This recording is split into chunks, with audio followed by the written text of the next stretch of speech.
And I think it's really good for you to set some goals around what you want to achieve as a first-year manager and make sure that it aligns with what they expect of you. I think the biggest thing as a manager is that client relationship. Hello! This is CPA Career Path Podcast with Rosey Flaherty, CPA MSA, where we dive into thrilling journeys in the world of accounting. Wow, I'm glad you shared that experience because I just went through the same experience, and everyone in the table that discuss about the performance, people just like surprised, how do I receive this feedback, because it doesn't sound like it was me. And I was surprised when I saw this feedback as well. I was like, I talked to this person, I asked this about my performance, didn't tell me anything about this feedback that he's going to write on my performance, and totally surprised when I saw that review. Yeah. And I was like, what? And people actually vouched for me doing that table review, and I really appreciate that. But I don't understand that. Yeah, you went through that situation. I went through that situation. I don't understand why people had to put down that surprise performance when you can just talk to your staffs, discuss about the issues and how to improve it, instead of just like it totally surprised at the end of reviews. And I don't know either. And one of the things that we do in our company is when we talk, we actually teach leaders how to give feedback, what it should look like, how it should be communicated, and how to do it, because most people don't know how. We promote, especially in accounting, and maybe in other industries too, but people get promoted based on time they've been there and how well they've worked. But when they get promoted, they don't get trained on how to lead people. At no place along the way do we teach people how to engage, how to influence, how to encourage, how to give feedback. And it is a skill. It is not an innate ability. And I will say, and I hope the accountants don't come and send me nasty messages, but the personality type, the general personality type of an accountant will avoid conflict and not give the kind of feedback. They either give it, and so it feels passive aggressive, right? I asked you again. You never said anything, but you felt more comfortable writing it in my performance review. Exactly. Right. And I think it's easier because I could write it and I can hide behind what I've written. It's harder for me to look you in the eye and say, but it shouldn't be hard, right? I think people feel so uncomfortable, and then they feel uncomfortable across difference. So a man giving a woman feedback, a white man giving a black woman feedback, a Hispanic woman or man giving an Asian professional feedback, woman feedback. So I think we assume, and we do the organization a disservice, right? So we want a more inclusive and a more diverse workplace, especially in our profession in accounting. But then we remove the human part of that from our difference, right? I'm here because I want to excel. I'm here because I want to learn. And so part of learning is bad news. Right? It's bad news before it hits your performance review and you're being evaluated and measured against your peers and determining if this person is going to be promoted or terminated from our organization. And that's the biggest issue that we have. And so I'm on a crusade to try to help fix that. We have to be able to give people actionable feedback, right? Tell them what they did. Tell them what you expect from them. And then tell them how to fix it and what you expect to see going forward. It's real simple. It's a simple framework. Yeah, I love that. So I just got promoted to manager. And congratulations. I always want to be a manager. And so when the moment I received the news that I got promoted, I was so excited that I nearly screamed on the screen to my coach that, but then I think the next day I wake up and I told myself that, holy moly, I'm a manager now. What am I supposed to do? What's the expectation? And I talked to my coach at my firm, and she's like, you have been doing the jobs that a manager normally does already. You just continue doing that. Yeah. But I still feel like I need to know exactly how you evaluate the performance. Do you evaluate like how many hours that I'm managing staff, how many hours that I'm assigning to this specific office location or something like that? Like I need to know how you evaluate my performance at the end, so I know what I need to channel my energy to focus on doing a good job in that section. Or otherwise, because I'm so new, I can just go all different direction, and I have no idea which one is right. So I found myself, Janet, the next day I searched YouTube how to be a good task manager.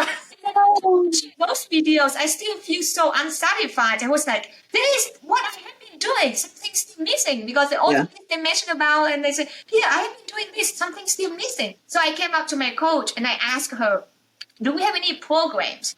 Do we have any trainings? Do we have any lessons that I can take to learn what is an expectation?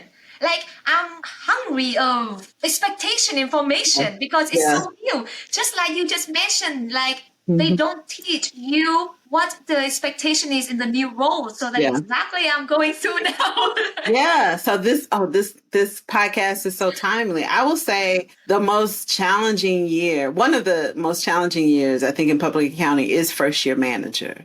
Right? Because you know how to be, how you've spent so much time focusing on work product. And even though you've done some coaching, you've given out assignments and delegated work to senior staff and interns, now you're responsible for making sure that the whole project, right? It's both the project, it's the staffing, it could even include billing, depending on how your firm is set up. And then it's like leading people, influencing people, dealing with conflict, giving feedback, and then also still trying to learn the business of public accounting and how to serve your clients better. There's so many things. And so you can't do it all in year one.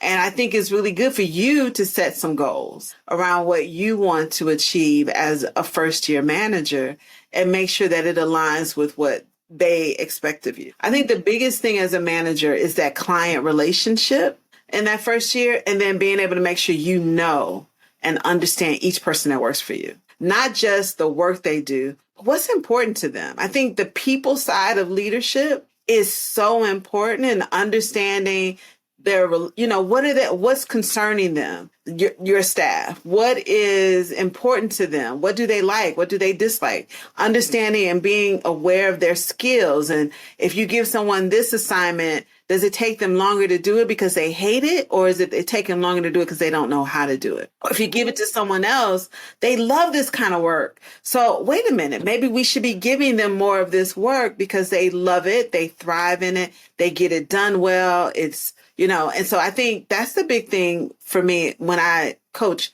new managers is really, it's that people side and really understanding the people that you work with. And that's up and down, right? Because you're in the middle. So you got to understand that the pipeline that's behind you, as well as your peers, and managing up as well. But that people piece is so key, because if you can connect on the human side and the relationships, like you said, people will come to your rescue. They will support you. They will advocate for you. They will defend you. And that's what we need in the workplace. Yes, that's so true. And I noticed that lately when I try to be a manager, I focusing on so much managing staff that I barely got any job done, and I was so panicked. I was like, oh my God, I couldn't find time to get the job done. And sometimes I have to work until 9 p.m. to just like get the job done after like sending all tons of email, communicating with staff, delegating the jobs. And that's where you have to like learn to really manage your time and prioritize, right? And even with communicating with staff, like, does that happen every day? Is there a certain time of day that I have? Limiting how much time, because you might have a call and say, okay, I'm going to talk to this person for 20 minutes. But Rosey, if that 20 minutes turns into an hour, that's your fault, right? You got to cut, and that's the key, right? Because you're still running a business. And guess what? We don't want you working 9, 10 o'clock at night every day because you've helped everybody else be successful. And now you're drowning at the end of the day. And you probably don't do your best work because you're probably mentally drained and emotionally drained and you're tired. Exactly. And we don't want to do that. Yeah. Yeah. My husband just keeps joking me like, you sure you want this? And I know I want it. I need to figure out how to do it.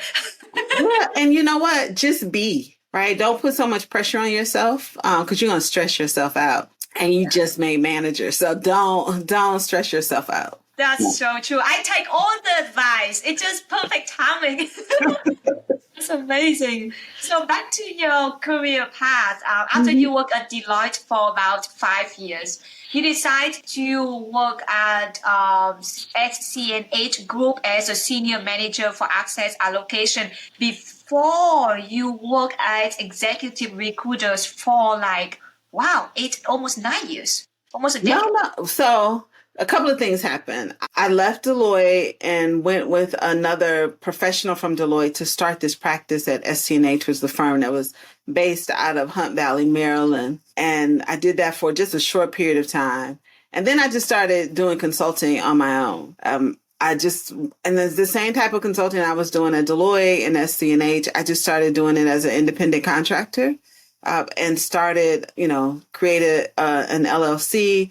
We did that for about maybe 5 years or so, 6 years or so. And then I was like, I'm over accounting. I wanted to get out of tax. I just felt this pull to do other things. I would get invited to speak, and most of it was about leadership, about life, a lot of the things that we've talked about on today's podcast. And I just felt like very much myself, right? Working in consulting and public accounting, I did well in it. I loved it. But what I loved were the people. It was working with clients. It was the time I got to spend with my colleagues and my coworkers. It was the profession, like going to the conferences and doing all. That's what I really what really set my heart on fire.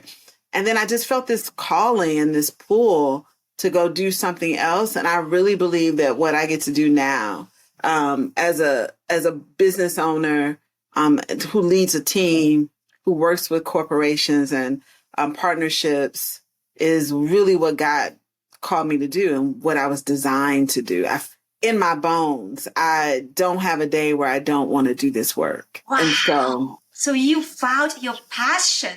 I did. I found my passion, which I think I didn't even find it. I moved into working in it. I think I always knew, because this actually goes back to I wanted to major in psychology. Oh, yeah, that's right. At the very beginning. Yeah, it's really a full circle moment. I don't have a degree in psychology. I got certified to be a coach. I spend a lot of time reading and training about personality types, how the brain works, about, psychological safety, relationships, interpersonal relationships. So I spend a lot of time learning, reading, delivering content, designing workbooks. My next book is going to be more about some of that information as well, and leadership and how to be an untoxic boss. Right? That's my next book is going to be on those sorts of things. And so it's really full circle. I think what I did is I gave myself permission to do something else that felt like I was starting over, but I wasn't. I was always doing this work, always. That's amazing that you know yourself so well. You know what you want. That's amazing that not a lot of people figure it out right away. A lot of people will struggle, go all different directions to figure out what they really want, to try all different things. But you know it, that you like psychology, you know it, that business is going to help you. So now you just combine two of them. You run your business and then you focus on psychology as coaching as well.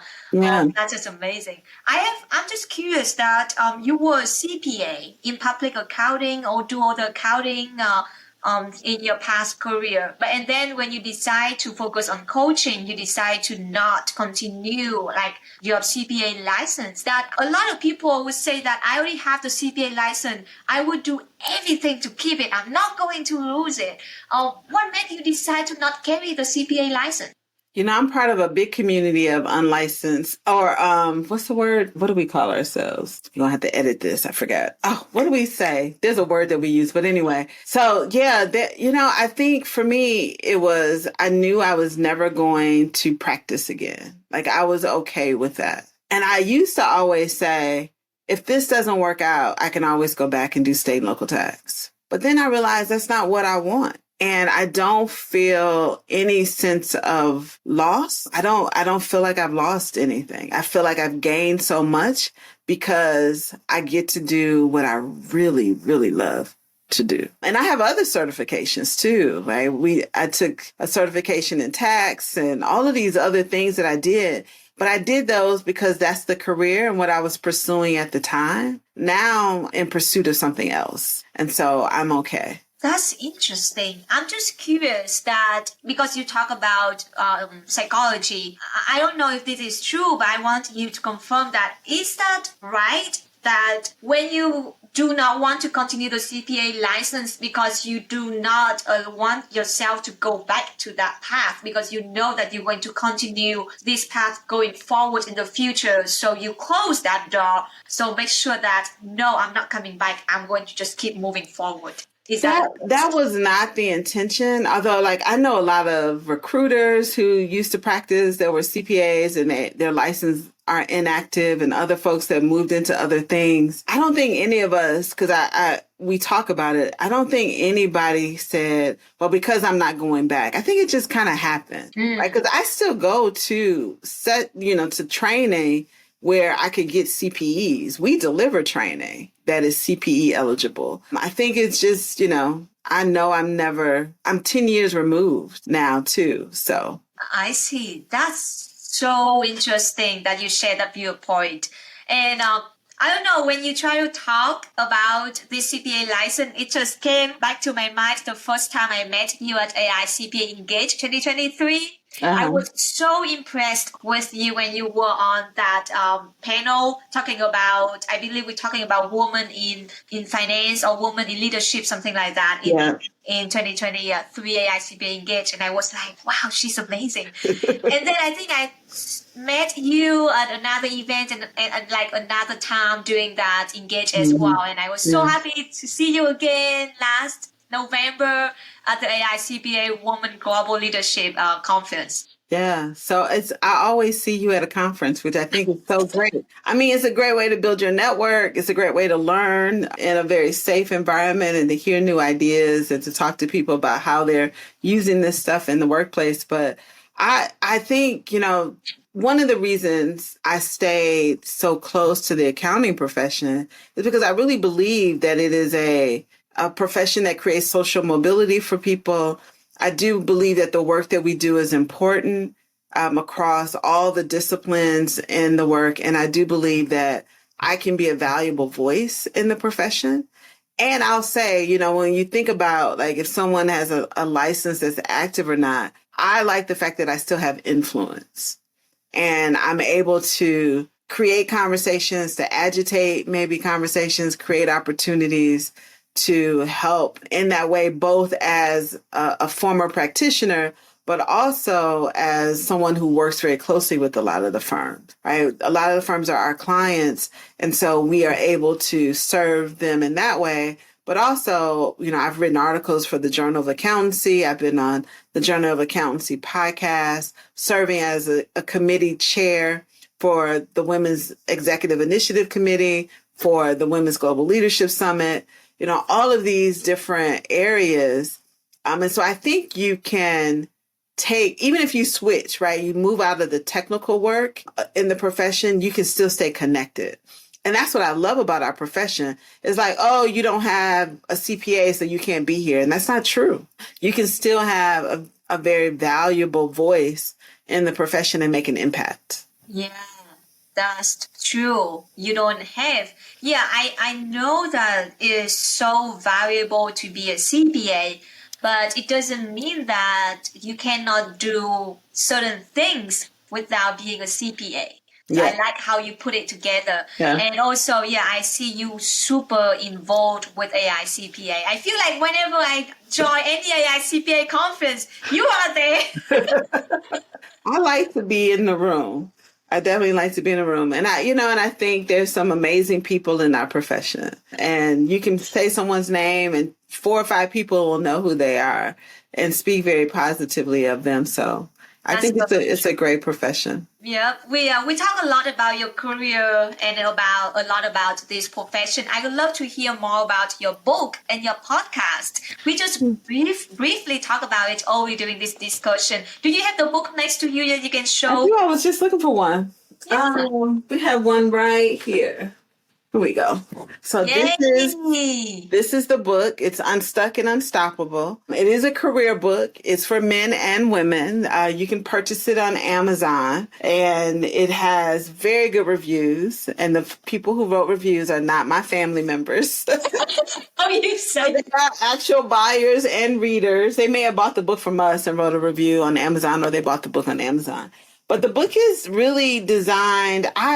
I wrote the book, and what I said is I want people to read the book and feel like they're in a coaching relationship with me. Like I'm your career coach and you're a leadership coach. And so when you read the book, there's a little bit about my story, but most of it is about my clients. And we strategically focus on 5 concepts to help people navigate their career. We talk about negotiations. We talk about how to make sure that you're getting the feedback that you need. We talk about, branding and personal conflict, all the things that I think young professionals and new managers like you, I think would really benefit from. And everything that we set out to do with this book, I see it when people write reviews. Like there's like, Jeannine, I feel like I'm sitting talking to you.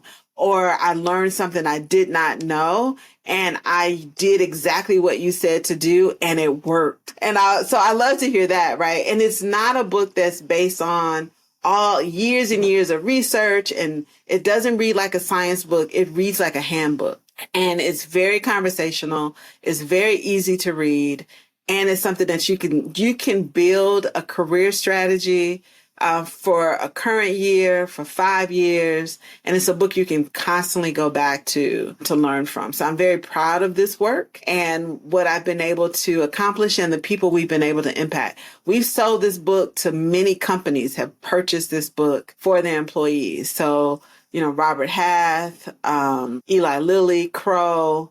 We got a whole list of companies that have bought this book, and I need to put that list on the wall so I can read them. But several companies have bought this book by the case and given it to their employees, and their employees have really benefited from it. Wow, that's amazing. Mm-hmm. Maybe I should tell my firm to buy it. Yes, we need to. I need to have a call with some of my friends over at your firm. We can get the book in the hands of the women for Women's History Month. That would be kind of fun. Oh yeah, that would be amazing. Yeah, yeah, I like it. Yeah, I was asking you about the Audible book at the conference, and you said that you want to read it. You want to read it for Audible book. So I will be one of the first listener for your Audible book because I'm a huge fan of Audible book. Reading the book I'm such a slow reader. Oh yeah, that's why we wrote this book, to be very conversational, because people are like, oh my gosh, I sat down and I finished the book in a day. Just sat on a Saturday, sat on the couch and read it. But we are also currently recording the book, which is not easy, but recording the book so that you'll have it available for Audible and you can read along, right? You can have the book and you can read along. And in the book, we also have some resources that you can scan. There's a QR code in the book. You can scan those QR codes and download a workbook, and there's all sorts of tools available. That's amazing. Maybe I couldn't wait for Audible book. I have to buy hard copy to check it out. Yes, go on Amazon and get a copy. Or you can go on our website and get a copy, and I can sign it and send it to you. Ooh. Next time I will bring the book to you and say, can you sign it for me? Yes, I'll be happy to. Yeah. I have just enjoyed being on your podcast. Yeah, I love having you on my podcast. How about your Untoxic podcast? What do you normally talk about on that podcast? The Untoxic Boss podcast, the theme of that podcast is, so we call it the Untoxic Boss, helping people not be a jerk at work. Very straightforward. Very straightforward. But it- Like, don't be a jerk at work. So our podcast is really talks a lot about how to create psychologically safe spaces, how to create high performing teams. It's really about leadership, leading others, how employees, and it's not just about because you're a manager, because employees, you might not have a big title, but you can still create an unsafe space in the workplace. And so we talk about all sorts of things. We talk about stress, on the impact of stress on people at work, how it impacts your health. And that's where I really learned. We've had some board certified doctors on the podcast that talk about that, how workplace stress can impact your physical health, your mental well-being. We talk a lot about well-being strategies. So it's a really great podcast. We'll be starting recording again in February. But there are lots of episodes out there. We took a little break for the holidays, but there are lots of some great content on those podcasts, and we have some great guests as well. So if you're not familiar with what psychological safety is, but you want a real human definition, feel free to listen to The Untoxic Boss. So check it out. People listening to this podcast, check out her podcast as well. That would be amazing. I have such a great time talking to you. Before we close this discussion, I'm just curious if you can give the audience maybe top 2 or 3 advice to young professionals to advance their career in this accounting profession. So the first thing I would say is be clear and be intentional about making goals. I think it's really important to not just be told what to do, but to direct your own life. And so if you haven't yet sat down with a piece of paper, not just typing and not just in an app, like literally connect your hand and your heart and your mind to a piece of paper and really create goals for your career and your life and what you want it to be this year, what you want to experience.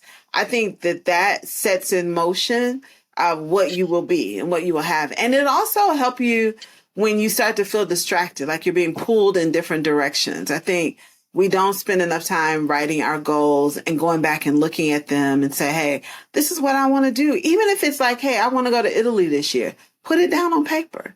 I think, and why you want to do it. So I think that's the first thing. I think if you have any sort of anxiety, depression, just don't feel clear about who you are, or you have past workplace trauma or life trauma from your childhood, go to therapy. I think when you go to therapy, you help all the people in your life.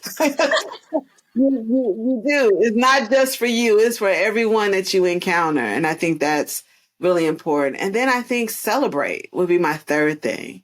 You know, we spend so much time achieving goals, right? Sitting for the CPA exam, sitting for the certified internal auditor, CFE, whatever it is, CISA, whatever it is that you are pursuing around your career, or even extracurricular activities. You might want to write a book. You might, whatever those things are, spend some time celebrating them. Pause and say, wow, I got promoted this year. I'm going to go out and celebrate with my friends this promotion. And you might feel, well, I don't want to brag or make anybody feel bad, but you need those endorphins to release in your body to celebrate you. And you need to do that with other people. And so those would be my things, right? Write your goals out, go to therapy, and celebrate. I love that. The last one, I think I have been too busy to figure out the expectation. So I haven't read it yet. Yeah, you're putting so much pressure on yourself to be an excellent manager, but you haven't paused enough to celebrate, like, wow, what a milestone. Because Rosey, you know, a lot of people leave this profession before they make manager. And to be able to still be here and want to be here is something worth celebrating. Thank you. Thank you so much for all your tips, all your advice, and all the insights about mental health in this profession. I think it's very important as well. The physical health is important, but mental health is significantly important as well in this profession. Thank you so much, Jeannine, for this podcast. Thank you for having me, Rosey.